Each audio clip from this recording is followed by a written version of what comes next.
জান, হ্যাঁ জান বলো। খাইবা?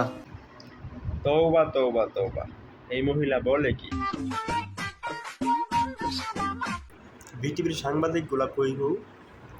সব জায়গায় তো বাম্পার ফলনের নিউজ করেন, এইগুলা কি আপনাদের চোখে পড়ে না? রং লাল, লঙ্কা অনেক ঝাল, এদিক ওদিক কি দেখছো? তুই আমার মা। সবকিছু যেমন তেমন, আপনার মালের হাতে জাদু আছে। সামনে দেখা পাইলে একটু আশীর্বাদ নিতাম।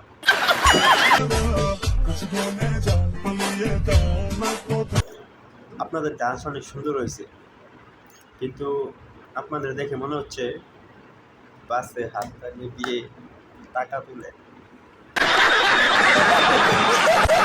আমার জীবনে আসতে অনেকেই পেরেছে, থাকতে কেউ পারেনি। জি, এইটা আপনার বডি দেখেই বোঝা যাইতেছে। प्यारी समझ गई। আমি মনের দিক থেকে অনেক ভালো। জি, আছে তুমি যাবা, আরেকজন আসবে, তোমাকে নিয়ে ভাবার টাইম আছে? তো কথাই বলতে পারে না, ডেভলামানি বাপটা কিনেছে দেখেন। সবাই ভাবে আমি প্রেম করি, আসলে আমি বিয়ে করে ফেলেছি। ভালো হয়েছে রে বোন, হয়তো তোর বাপ মার কপালে অনেক দুঃখ ছিল। বর্তমান যুগের পোলাপান তোর জীবনেও বিয়ে করতো না।